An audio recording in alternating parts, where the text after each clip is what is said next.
سبحانه المبسوط في الوجود كرمه وإحسانه.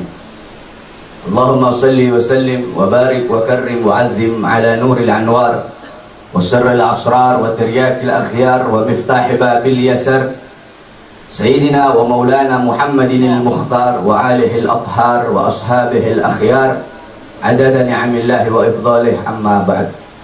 Yang saya cintai, yang saya muliakan, para alim ulama, para habaib, para kiai, para asatid, segenap tokoh masyarakat dan aparat pemerintah.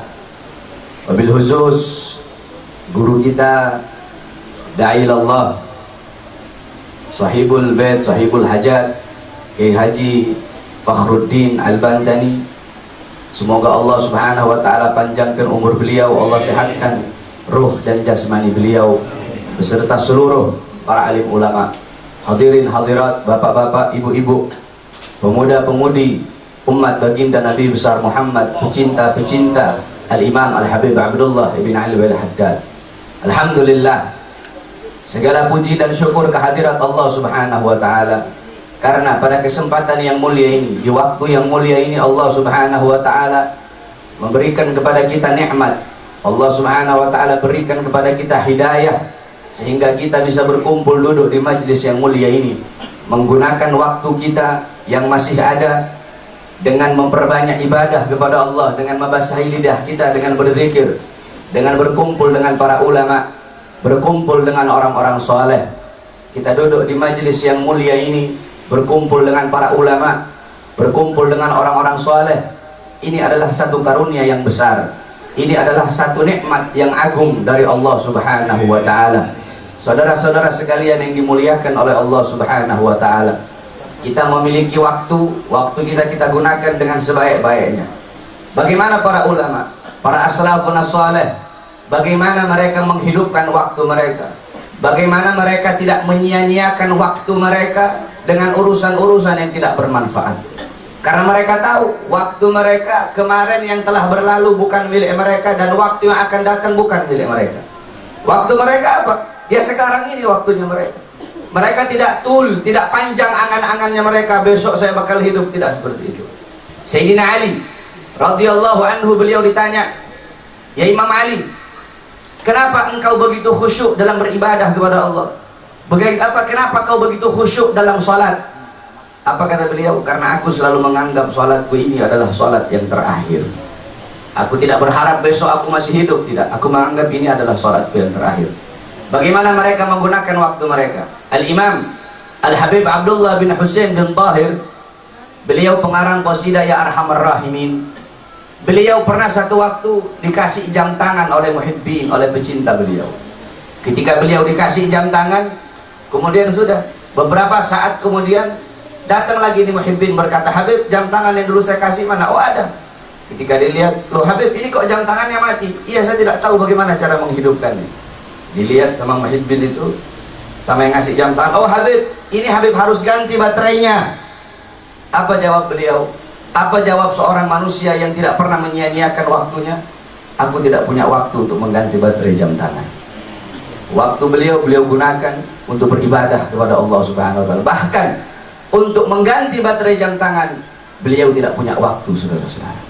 Al-Imam Al-Habib Ahmad bin Hasan Al-Attas, beliau pernah berkata, "Aku pernah menemukan catatan dari seorang wanita yang berbangsa Al-Amudi, dari kabilah Al-Amudi. Wanita itu menulis syarah kitab manhajnya Al-Imam Subki, itu ada 6 jilid, dengan tangan beliau. Di akhir tulisan beliau berkata seperti ini, "Mohon maaf jikalau, tolong mohon diberikan uzur jikalau ada kata-kata yang salah, karena aku menulis tulisan ini dalam keadaan menyusui." Lihat bagaimana wanita di sana. Bahkan dalam keadaan menyusu, tidak mau dia buang-buang waktunya, saudara-saudara. Bahkan beliau gunakan untuk menulis syarah kitab manhaj Al-Imam Subki. Apa kata Imam Ghazali? "Waktu, umur itu adalah modal utamaku. Waktu, umur itu modal utamaku. Jikalau aku kehabisan waktuku, jikalau aku kehabisan umurku, habis sudah modalku." Oleh karena itu, saudara-saudara, gunakan kamu punya waktu beribadah kepada Allah. Jangan kamu sia-siakan dengan urusan-urusan yang tidak bermanfaat. Bagaimana keadaan mereka orang-orang soleh menghidupkan waktu-waktunya? Al-Imam Al-Habib Muhammad Ibn Ali Maula Aidid, bainal maghrib wal isya, di antara maghrib dan isya beliau membaca Qul huwallahu ahad surat Al-Ikhlas 25.000 kali. Tidak, beliau baca 3.000 kali. Al-Imam Al-Habib Abdullah bin Husain bin Tahir setiap hari beliau baca La ilaha illallah 25.000 kali. Al-Imam Al-Habib Abdullah bin Alul Haddad di masa kecilnya beliau, setiap hari beliau sholat sunnah 200 rakaat. Al-Imam Ali Zainal Abidin setiap hari sholat sunnah 1000 rakaat, diikuti terus oleh anak cucu beliau Muhajirullah Ahmad bin Isa, Faqih Muqaddam Muhammad bin Ali Ba'alawi. Waktu kita sia-siakan saudara-saudara untuk urusan-urusan yang tidak bermanfaat. Syekh Abu Bakar bin Salim 40 tahun beliau sholat subuh dengan wudhu isya. Al-Imam Muhammad Maulad Dawilah 25 tahun beliau sholat subuh dengan wudhu isya. Ini keadaan mereka orang-orang soleh. Kamu, saya dan kalian, kita sholat subuh dengan wudhu duha. Subuhnya pakai wudhu duha. Al-Habib Umar ibn Zain bin Smith 16 tahun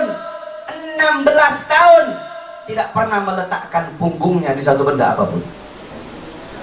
Tidak pernah tidur telentang begitu, nggak pernah. 16 tahun sekalipun beliau tidur, beliau tidurnya duduk. Itu mujahadahnya mereka orang-orang saleh. Al-Muqaddam Tsani Al-Imam Al-Habib Abdurrahman As-Saggaf selama 33 tahun beliau tidak pernah tidur. La lailan wala nahar, tidak di malam hari, tidak juga di siang hari. Kenapa saudara-saudara? Kata beliau, bagaimana mungkin aku bisa tidur ketika aku melihat ke kanan, aku melihat sorga, aku melihat ke kiri, aku melihat neraka, aku mengangkat kepala aku ke atas, aku melihat arsy. Itu keadaan beliau-beliau orang-orang soleh. Maka jadikan beliau sebagai uswahmu, sebagai qudwahmu.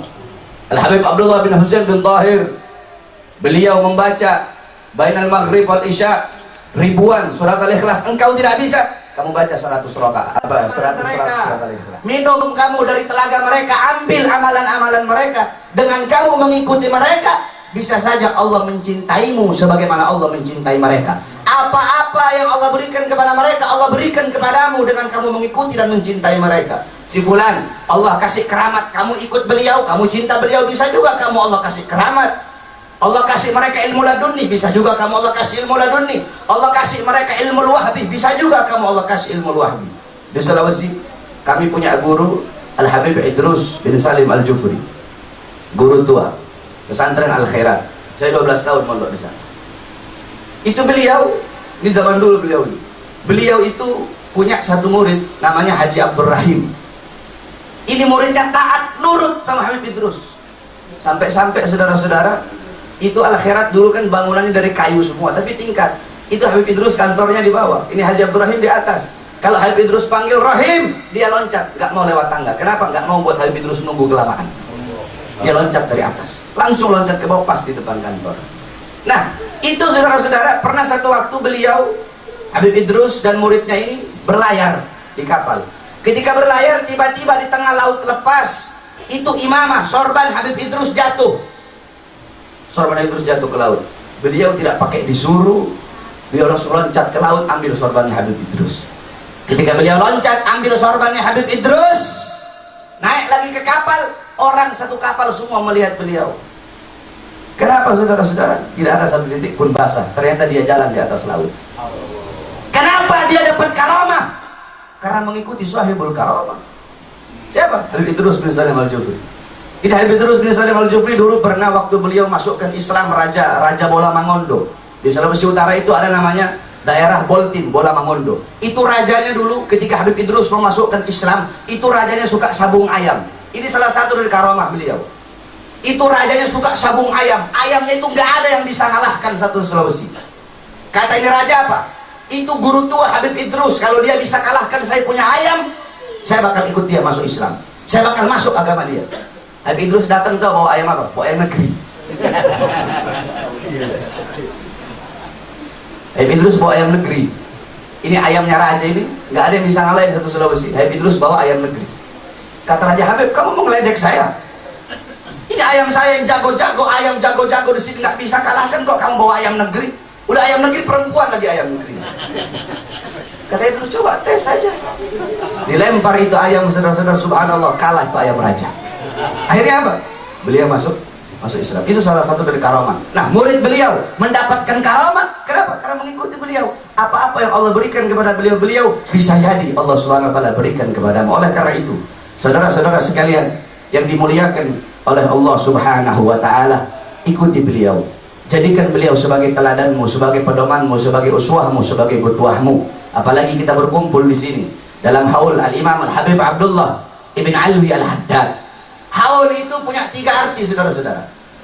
Haul yang pertama artinya sekeliling, alladzi barakna haulahu. Haul yang kedua artinya daya, upaya, la haula wala. Haul yang ketiga artinya 1 tahun.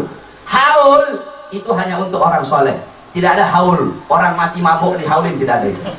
Orang mati melacur dihaulin, tidak ada itu. Haul hanya untuk orang-orang soleh, aulia, orang-orang beriman, agar kita bisa mengambil iktibar, bisa mengambil intifa. Apa dalil haul? Banyak orang-orang Wahabi sekarang ini berkata, ngapain sih kamu bikin-bikin haul? Mana dalilnya haul? Dalam kitab Bughyatul Mustarsyidin Al-Imam Al-Habib Abdurrahman Al-Masyhur, di situ ada satu hadis yang dimana galar Rasul sallallahu alaihi wasallam, man warraha mu'mina faka'annama ahyahu, faman qara'a tarikhahu faka'annama zarahu, faqad istaujaba ridwanallah fi huzuril jannah. Dalam hadis yang lain galar Rasul, man warraha musliman faka'annama ahyahu, faman zara aliman faka'annama zarani, faman zarani ba'da wafati wajabat lahu syafaati. Berkata Nabi Muhammad, man warraha mu'mina, barang siapa yang membuat sejarah hidup orang yang beriman kepada Allah Subhanahu wa taala, faka'annama ahyahu, maka seakan-akan orang yang membuat sejarah itu telah menghidupkan orang yang beriman tersebut. Tidak ada manusia yang lebih beriman selain dari Nabi Muhammad. Manusia yang paling beriman kepada Allah Nabi Muhammad. Al-Imam Ad-Dibai membuat sejarah hidup beliau, maka seakan-akan Imam Ad-Dibai telah menghidupkan Nabi Muhammad. Al-Imam Barzanji membuat sejarah hidup Nabi, maka seakan-akan beliau telah menghidupkan Nabi Muhammad. Al-Habib Ali bin Al-Habib Ali bin Muhammad Al-Habsyi membuat sejarah hidup Nabi, maka seakan-akan beliau telah menghidupkan Nabi Muhammad. Al-Imam Ibnu Jarir At-Tabari membuat sejarah hidup Nabi, maka seakan-akan beliau telah menghidupkan Nabi Muhammad. Al-Habib Muhammad bin Alwi Al-Maliki membuat sejarah Isra Mi'rajnya Nabi dalam kitab Al-Anwar Al-Bahiyahnya, maka seakan-akan beliau telah menghidupkan Nabi Muhammad sallallahu alaihi wasallam.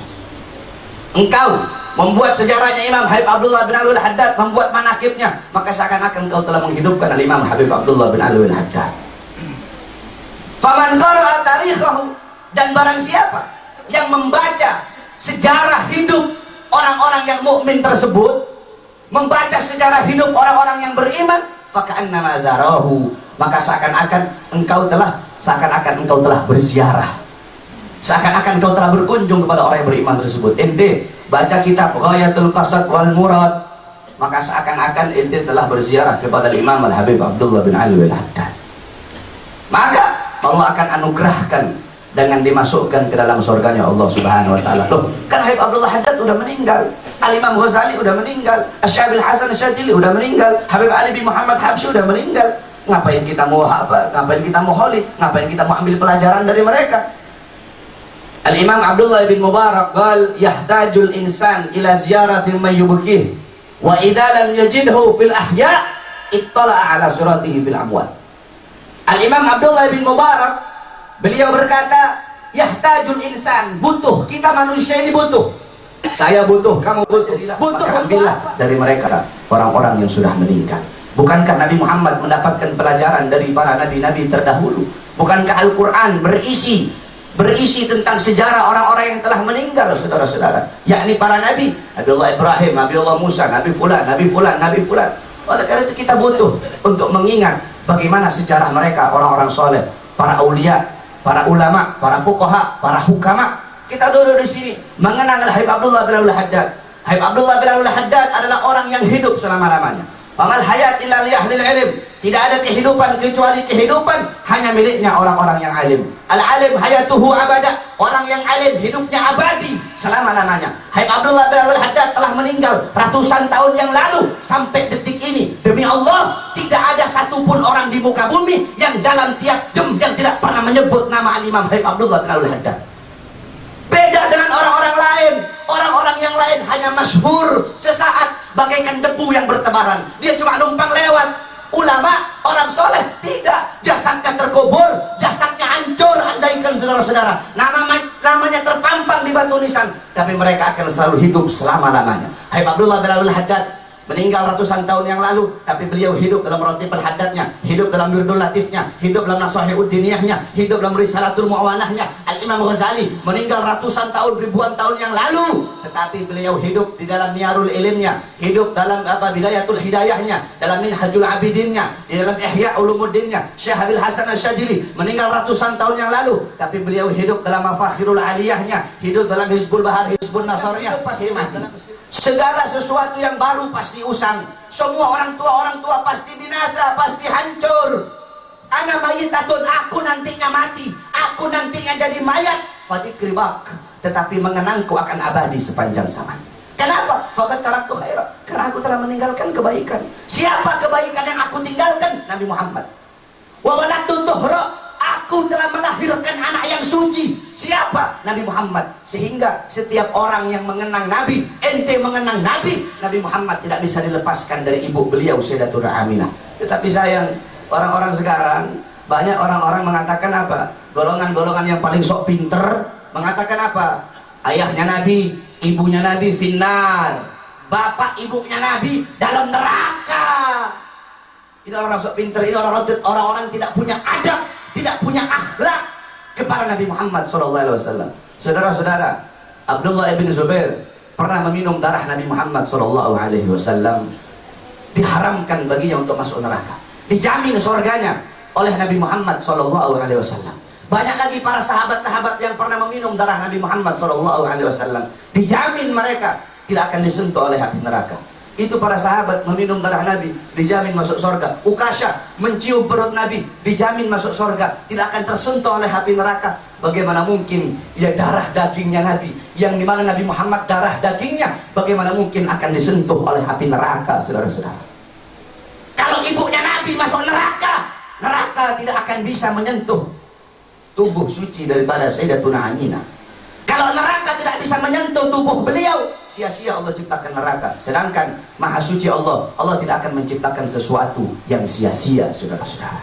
Oleh karena itu, saudara-saudara, kita mengenang Haul Al-Habib Abdullah bin Haddad agar kita bisa mengambil iktibar, mengambil pelajaran dari kisah hidup beliau. Semoga kita bisa mengambil iktibar, bisa mengambil intifa, menjadikan beliau sebagai qudwah, sebagai uswah, sebagai imam kita. Yang terakhir, saudara-saudara, ini hari 17 Agustus, hari kemerdekaan Indonesia. Ketahuilah, saudara-saudaraku sekalian yang dimuliakan oleh Allah Subhanahu wa Ta'ala, gerbang kemerdekaan Indonesia, pintu kemerdekaan Indonesia itu terbuka bukan dengan perjuangan Cina, bukan dengan perjuangan orang-orang munafik, bukan dengan perjuangan pengkhianat, tetapi pintu gerbang kemerdekaan Indonesia bisa terbuka dengan perjuangan para ulama, perjuangan para pahlawan, perjuangan para kiai, perjuangan para santri, perjuangan para pemuda-pemuda yang cinta dengan tanah airnya. Saudara-saudara, tanah air Indonesia, tanah Indonesia telah dicuci dengan darahnya para syuhada. Tanah Indonesia telah dicuci dengan darah para ulama. Tanah Indonesia telah dicuci dengan darah para pahlawan. Jangan seenaknya kamu pejabat-pejabat sekarang, seenak-enaknya kamu kotori ini negeri. Jangan seenak-enaknya kamu jadi pengkhianat ini bangsa. Jangan seenak-enaknya kamu jadi pendusta. Jangan seenak-enaknya kamu khianati bangsamu sendiri. Bukankah dulu Soekarno berkata apa? Apa kata-katanya Soekarno? Aku gampang cuma ngelawan penjajah, tapi kamu nanti yang akan datang, kamu susah karena kamu bakal melawan bangsamu sendiri. Gerbang kemerdekaan Indonesia terbuka dengan darah para ulama, telah dicuci dengan darah para ulama, saudara-saudara. Oleh karena itu, bagaimana para bapak-bapak pendiri bangsa, Soekarno, Bung Tomo, bagaimana dengan Bung Hatta dan lain-lainnya? Aku titipkan ini bangsa, aku titipkan ini negeri kepada kalian, tetapi yang dititipi tidak becus, yang dititipi pengkhianat, yang dititipi bangsat, yang dititipi koruptor. Saudara-saudara, jangan seenak-enaknya kamu. Para pahlawan, para ulama berjuang mengorbankan jiwa, nyawa, darahnya demi membela ini negeri, demi membela ini tanah air. Sekarang kamu jadi antek-antek Cina, sekarang kamu jadi antek-antek asing. Kamu jual ini negeri, kamu jual ini negeri kepada orang-orang barat. Saudara-saudara, kita belum merdeka. Saudara-saudara, merdeka dari penjajah, iya, kita telah merdeka dari penjajah. Tetapi merdeka dari Cina, kamu belum merdeka dari Cina. Kamu belum merdeka dari asing. Kamu belum merdeka dari perzinahan. Kamu belum merdeka dari koruptor. Kamu belum merdeka dari pencuri. Kamu belum merdeka dari penzina. Kamu belum merdeka dari narkoba. Belum merdeka dari tempat maksiat. Belum merdeka dari pelacuran. Belum. Kamu bangga dengan kamu punya bintang. Jangan kamu bangga dengan kamu punya pangkat. Di atas kamu ada Allah. Idza magalani rabbi amastahyaita ta'sini wa tukhfi dhanbi an khalqi wa bil isyani ta'dini. Bagaimana kalau Allah bertanya kepadaku, idza magalani rabbi, bagaimana Allah nanya kepada saya, hei Bahar bin Zubair, ya fulan, ya fulan, ya fulan, amastahyaita ta'sini, kamu tidak malu berbuat dosa kepadaku? Hei Bahar, ente gak malu suruh orang sholat, ente gak sholat?